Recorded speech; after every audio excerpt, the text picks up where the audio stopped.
পীরের প্রতি ভালো তো বাসবই, কিন্তু এত ভালোবাসে পাগল হবো না কে নবীর উঠে যায়, আল্লাহর উঠে যায়। এ আমার প্যারা, আমার মুরিদের সতর্কতার জন্য বলতে আছি, এ আমাকে ভালোবাসনে वाला, আমার চাহনে वाला মুরিদ, শুনে রাখো সুবহানাল্লাহ। তুমি যদি মনে করো কোন মুরগি কিংবা গরু জবে করার সময় মোহাম্মদ আলী বলে সুবহানাল্লাহ জবে করো, তোমাকে শুয়োরের চাইতেও খারাপ হয়।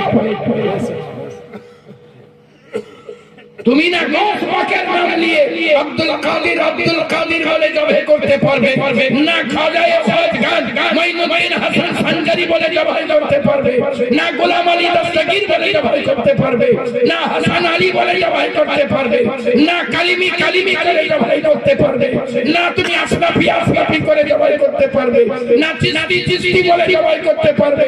তোমাকে যদি জবাই করতে হয় গরু কিংবা মুরগি, এ আমার প্যারা আল্লাহর নবী যেটা শিখিয়ে দিয়েছেন ওটাই বলে তোমাকে জবে সুবহানাল্লাহ। তাতে যদি তুমি গৌসে পাকের নামে উৎসর্গ করো তাহলে তোমাকে বলতে হবে বিসমিল্লাহি আল্লাহু আকবার।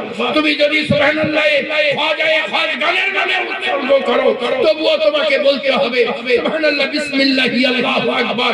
এত পাগল হতে হবে না পীরের কে সুবহানাল্লাহ বললে এই ঈমান চলে যায়, এত পাগল হতে হবে না কে সুবহানাল্লাহ তুমি রাস্তা খুঁজে না পাও, রাস্তা একাই, সেটা হলো প্যারা মুহাম্মদুর রাসূলুল্লাহ দামানে পাক ধরে পড়তে হবে সুবহানাল্লাহ। এ আমার প্যারা আল্লাহ পাক ঘোষণা করতে আছেন, খবরদার হয়ে যাও, ওয়ালা তাত্তাবিউ খুতুওয়াতি শাইতান ইন্নাহু লাকুম আদুউম মুবিন। শয়তান তোমাদের খুল্লা দুশমন, শয়তানকে চিনতে হবে। এ আমার প্যারা ইয়া আল্লাহ যদি শয়তানের ইতাআত না করি তো কার ইতাআত করব? আল্লাহ বলেন হে আমার প্যারা নবী কুল হে আমার প্যারা নবী আপনি বলে দিন যদি তোমরা আল্লাহকে ভালোবাসতে চাও, আল্লাহর রজামন্দি পেতে চাও, আল্লাহর সন্তুষ্টি পেতে চাও, হে আমার প্যারা নবী আপনি এলান করে দিন ফাত্তাবিউনি, আমি নবী মুহাম্মদুর রাসূলুল্লাহ আমার ইতাআত করো, ফরমাবরদারি করো। নবী গো যারা আপনার সঙ্গে বফাই করবে তাকে ডগরে ঘুরতে হবে না, নগরে ঘুরতে হবে না, এখানে ওখানে ঘুরতে হবে না। হে আমার প্যারা নবী সাল্লাল্লাহু আলাইহি ওয়াসাল্লাম আমি আল্লাহ ওয়াদা করতে আছি ইউহিব্বুকুমুল্লাহ, আমি আল্লাহ তাকে ভালোবাসবো। আল্লাহ পাক তুমি যদি ভালোবাসো তাহলে কি হবে? আল্লাহ পাক ঘোষণা করেন আমি যখন ভালোবাসবো আমি উপহার দিয়ে দেব ওয়ায়াগফির লাকুম যুনুবাকুম, তাকে মাগফিরের বস্তিতে পৌঁছাবে। সুবহানাল্লাহ। এই আল্লাহ মাগফিরের বস্তিতে পৌঁছাবে তার দলিল কি? বলে আল্লাহু গফুরুর রহিম, জোরে পড়তে হবে সুবহানাল্লাহ।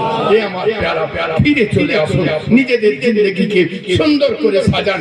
আল্লাহর নবী সাহিবে লাউলাক পবিত্র জবানে ইরশাদ করতে আছে মান তামাসসাকা বিসুন্নতি ওয়াইন্দা ফাসাদি উম্মতি। সুবহানাল্লাহ, जिसने मेरे सुन्नत को मजबूती के साथ पकड़ के रखा। सुबहानअल्लाह। ये हमारे प्यारा एमनटा ना একদিন হাত ধুলো আর একদিন ধুলো না, একদিন একটু পরা ধুলো সুবহানাল্লাহ, আর একদিন মনে থাকলোই না এমনি খেতে শুরু করে দিল। এমনটা না, मजबूती के साथ पकड़ के रखा। जिसने मेरी सुन्नत को मजबूती के साथ पकड़ के रखा, इंदा फसादी उम्मती, जब उम्मत के दरमियान फसाद बरपा हो रब्बुल आलमीনের প্যারা মাহবুব তাহলে কি হবে?